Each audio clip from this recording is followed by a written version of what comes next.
السلام عليكم ورحمة الله تعالى وبركاته، مرحبا بكم من جديد في قناة أطيب وأسهل مع ليلى، ودائما في إطار الوصفات الاقتصادية الناجحة والسهلة والمضمونة 100%. اليوم إن شاء الله غادي نقترح عليكم واحد البريوش اللي هو يومي كيجي رائع بحشوة ديال الشوكولاتة.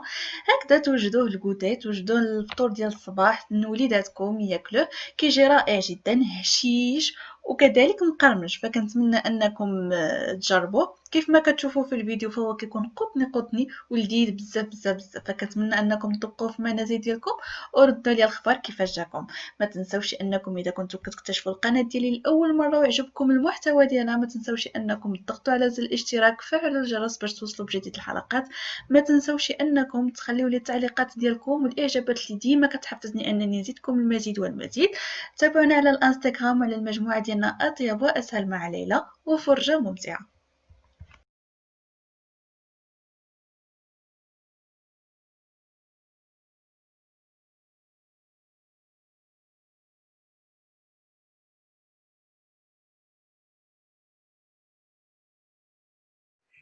فبالنسبة للمقادير غادي نحتاجو نص كيلو ديال الدقيق ديال الحلويات من النوعية الجيدة.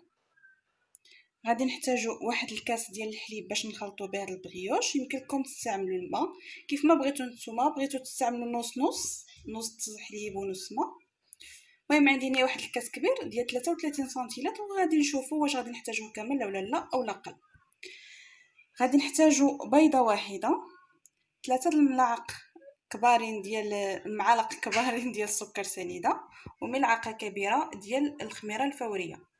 غادي نحتاجو هنايا 120 غرام ديال الزبده، تكون في درجه الحراره ديال الغرفه، اولا ما يعادل 4 المعالق كبارين ديال الزبده. غادي نحتاجو هنايا القليل من الملح، وغادي نحتاجو واحد الساشي ديال الفاني.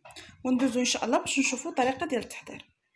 فان شاء الله غادي ندوزو باش نوجدو هذا البريوش. انا ديجا عملت، غادي نعجنو في العجانه، بغيتو تعجنو بيدكم نتوما كيف ما بغيتو، انا غير باش نسهل عليا المأموريه. غربلت الطحين ديالي هنايا في هاد السلاطه هادي. دابا غادي نضيفو المقادير كامله مع بعضياتها. غادي نضيفو سكر سنيده، غادي نضيفو هاد الملح،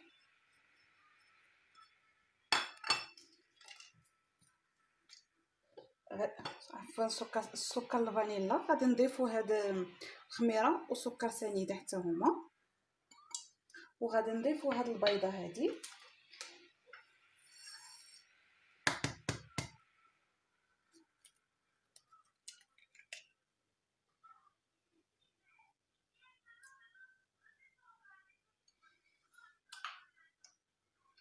غادي نضيفوها حتى هي.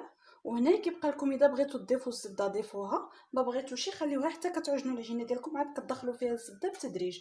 انا كنفضل انني الزبده ندخلها فيها بالتدريج، ما نعملهاش دابا، ولكن اذا بغيتو خدموها معها، دخلوا فيها الزبده عاد كبداو تعجنوها بالدقيق.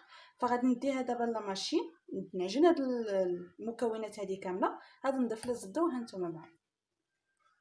دابا غادي نخلط شويه المكونات ومن بعد غادي نبدا نضيف لها الحليب تدريجيا.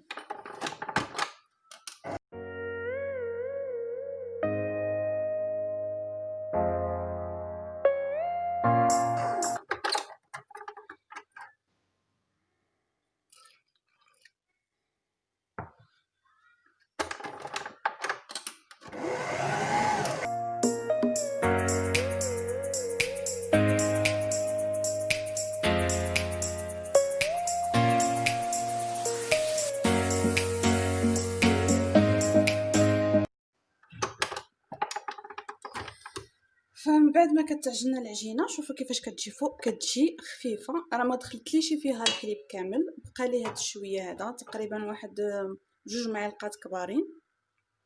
صافي دابا غادي نضيف لها هاد الزبده هادي وغادي نخليها تعجن مزيان معاها حتى تدخل فيها، ونتلاقاو ان شاء الله.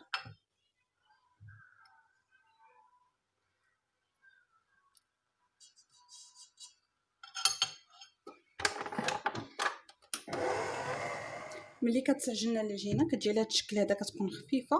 صافي غادي نغطيها بالفيلم اليمونتير وغادي نخليها حتى غادي تخمر، ونعاودو نتلاقاو ان شاء الله.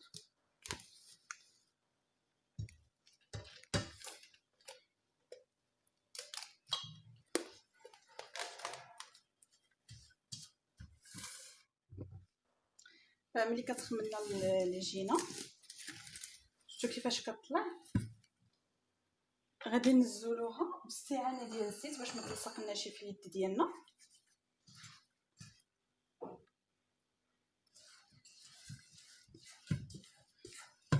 وغادي نشكلها على شكل كويرات اللي هي صغيره، ونتلاقاو ان شاء الله.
دابا ملي كنكملوا الكويرات كامله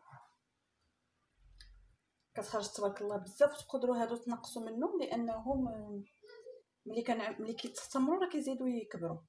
دونك عندي خوي غير البلاصه هنايا، دونك كنقطوهم وكنطلقوهم هكذا طوالي بهذا الشكل هذا. وغادي نجيب هاد لي باطوني ديال الشوكولا هادو اولا اي شوكولاته عندكم، وغادي نعملها في وسط هاد لي بغيوش، وغادي نشد عليهم بهذه الطريقه هذه.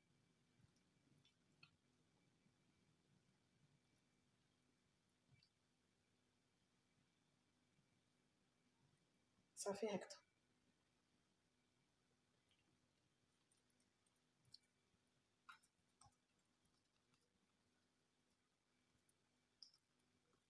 نعاود معكم، اذا جاتكم كبيره تقدروا تنقصوا من الشوكولاته بهذا الشكل.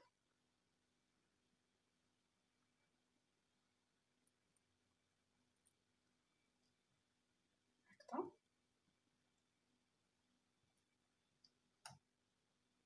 صافي. وحاولوا انكم ما تقبوهمش باش ما تخرج لكمش هاد الشوكولا. صافي بحال هاد الطريقه هذه، وغادي نستفوهم في اللاطه.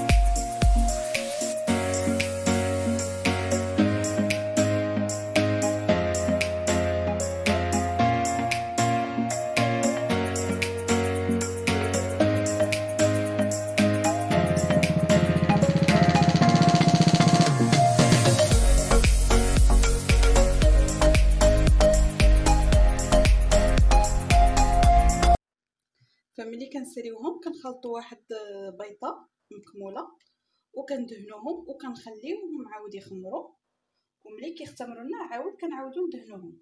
دابا هذه غير الدهنه الاولى، كندهنوهم من الجوانب كاملين وغادي نخليهم عاود يخمروا. وملي يخمروا لي ويتضاعف الحجم ديالهم غادي نعاود ندهنهم مره ثانيه، ونتلاقاو ان شاء الله.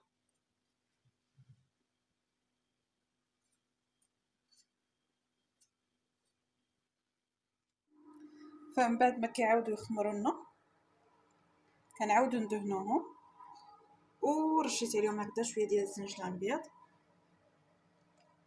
وانتم يمكن لكم تعملوا اي حاجه عندكم متوفره.